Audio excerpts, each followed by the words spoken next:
My name is Eli Warren. I was born in a small town in northern Pennsylvania, the kind of place where you know your neighbors, but you keep your pain to yourself. My parents, Thomas and Elaine, were respected by everyone but me. And my younger sister, Camilla, was their shining star. Growing up, I always knew I was the spare. Not just in the sibling hierarchy, but in the grand scheme of my parents' plans. Camilla was the golden child, straight A's, beauty pageants, always smiling in the front row of church with our mother's hand proudly resting on her shoulder. I was quieter, more sensitive. I loved books, music, things they couldn't understand. I tried to earn their approval, but it never felt like enough. A B+ on a report card earned a sigh. An award for my writing? They barely blinked. But if Camilla scored a goal in soccer or came home with a new trophy, they lit up like it was Christmas. By the time I was 16, I'd stopped trying. I poured myself into my journal, into dreams of leaving town. I had a plan: get a scholarship, disappear, and build a life where I mattered. But life doesn't always follow plans. When I was 23, I started having headaches. Not the dull, go-lie-down kind.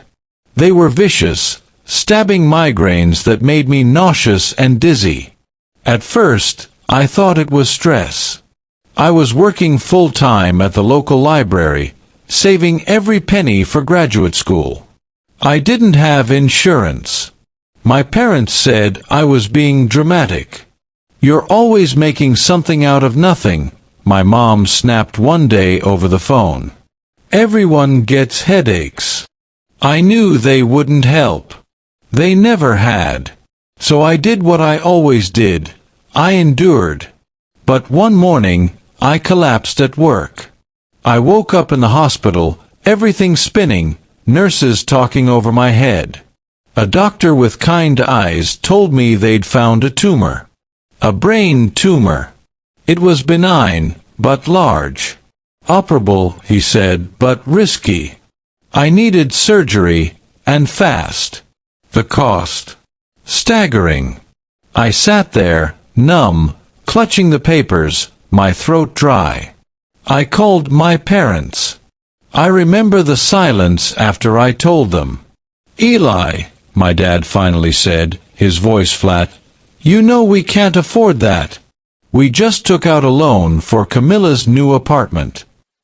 My mom chimed in, "You always act like we owe you something. We helped you enough already." My hands trembled. You're really not going to help me?"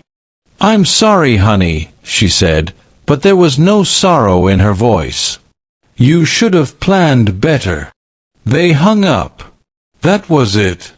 My own parents, people who had paid for Camilla's rent, her car, even her summer trips to Europe, let me face brain surgery alone. I cried that night. Not just from fear, but from the weight of knowing the truth. They didn't love me. Maybe they never did. I had two options: wait for death, or fight for life.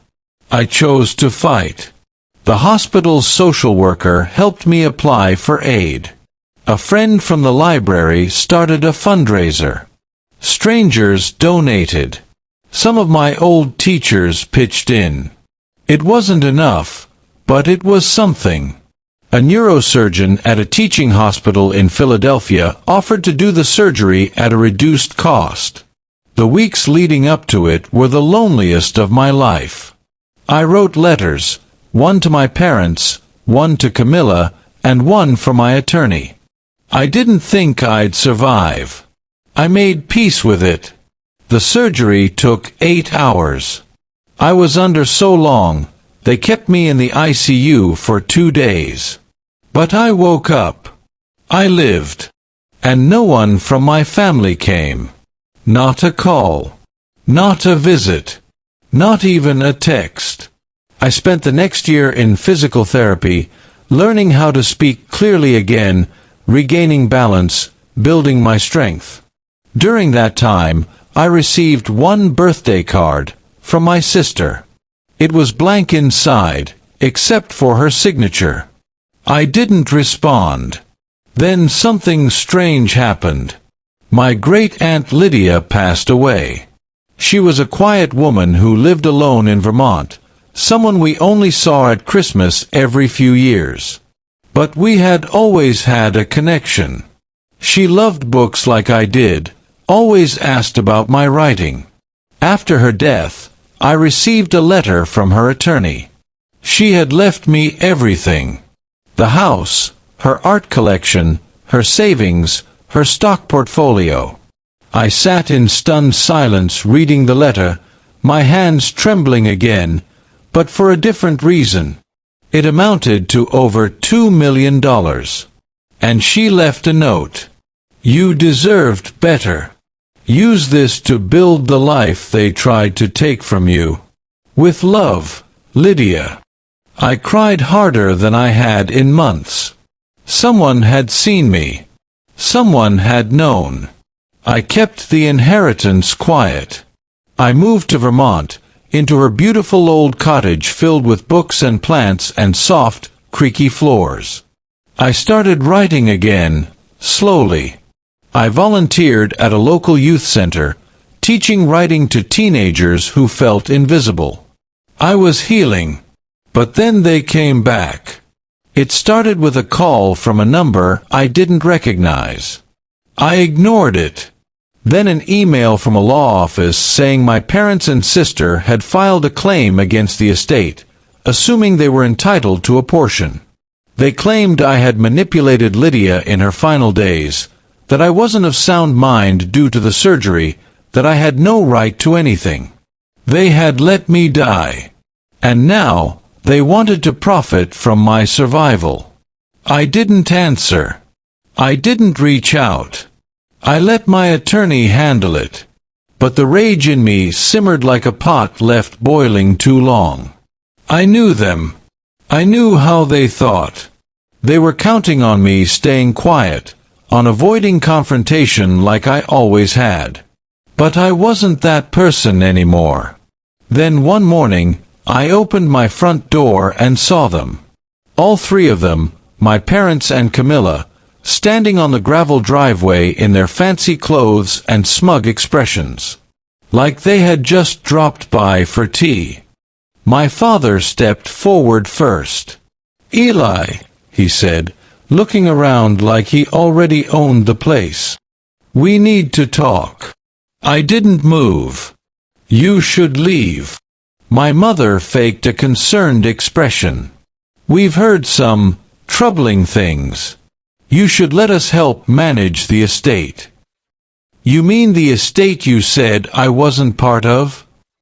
Camilla stepped forward. "We're family. You can't just cut us out." I stared at them for a long moment. I saw nothing of myself in their faces. No warmth. No shame. "I left you a letter," I said quietly. "Go back home and read it." "What letter?" my mother asked, clearly confused. But I closed the door in their faces. They wouldn't find the letter until the court hearing. It was addressed to them through my attorney, waiting for just the right moment. Because some things need to be said in front of witnesses. And I wanted the world to know exactly what they had done. The courtroom was small, but it felt like the walls were closing in.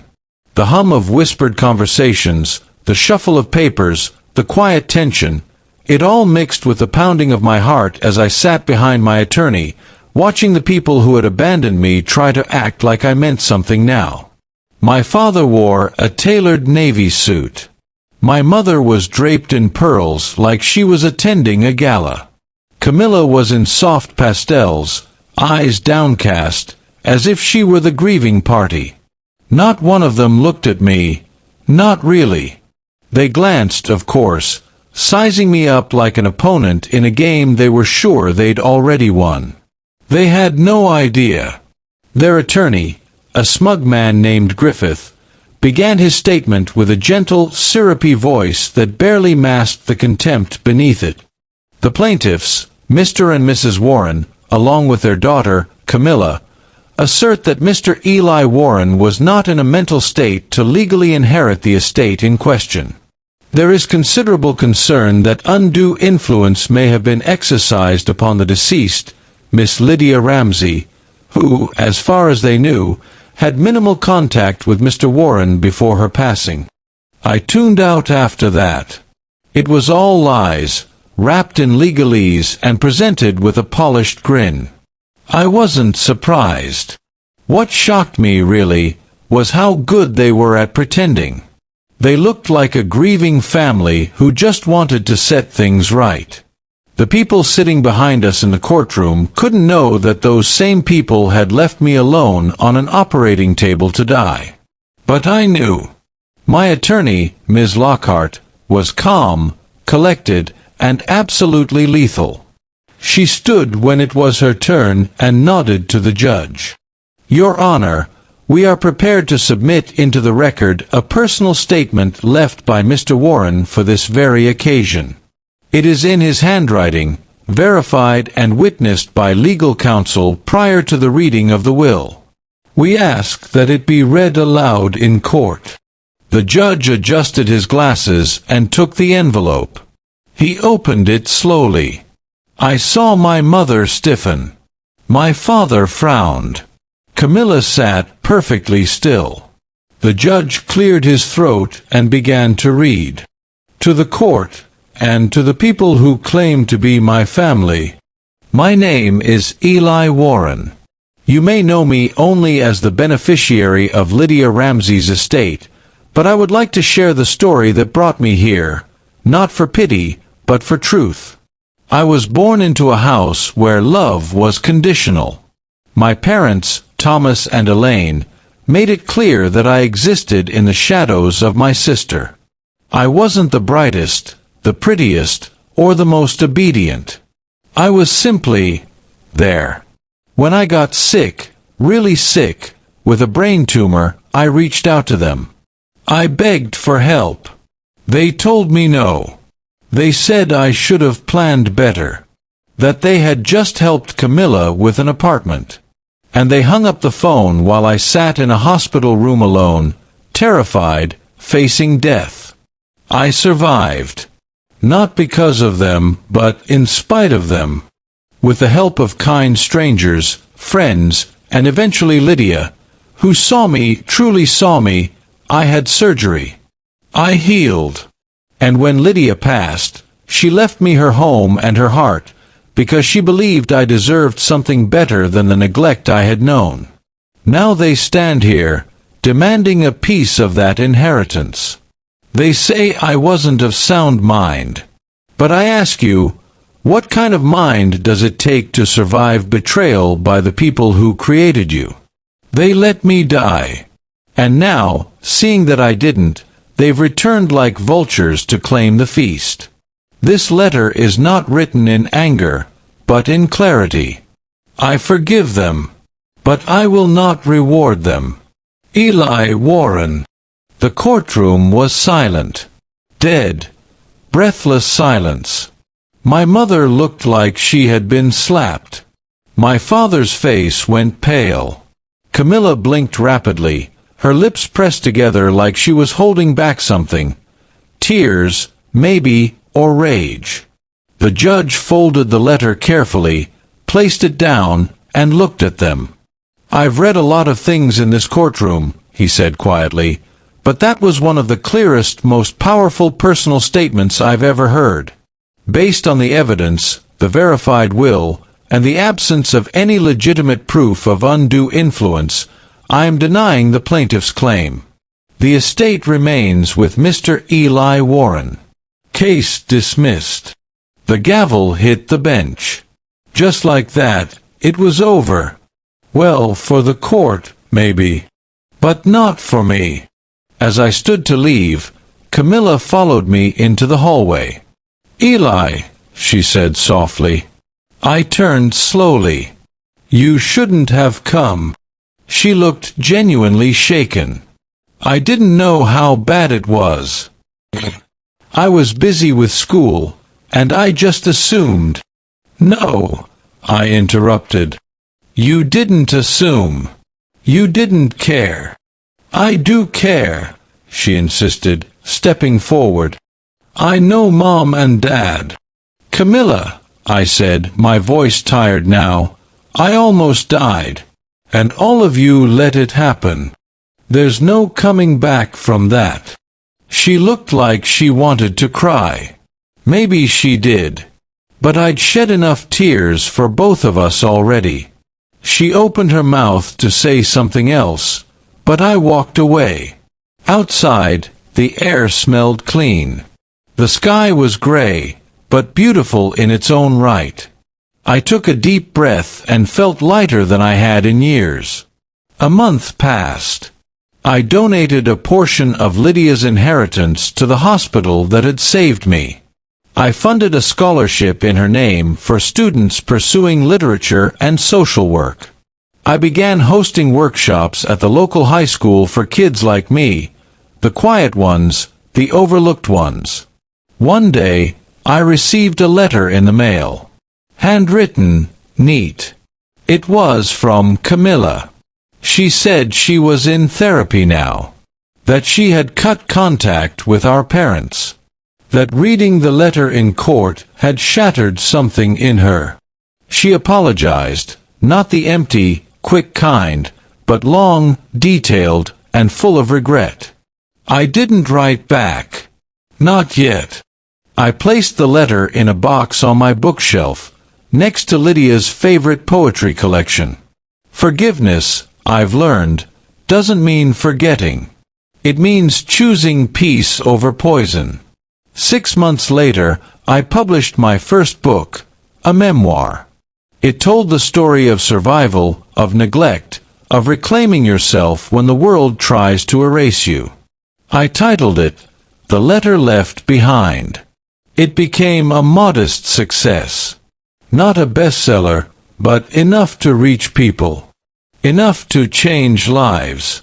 And one day, I walked into my writing workshop and saw a boy sitting in the back, quiet, withdrawn, the way I used to be. I handed him a copy of my book. He looked up at me with wide eyes and asked, "You wrote this?" I nodded. He smiled, a small, shy thing. In that moment, I knew I had done more than survive. I had finally lived. The family I was born into had let me die. But the life I built for myself gave me every reason to live. And that made all the difference.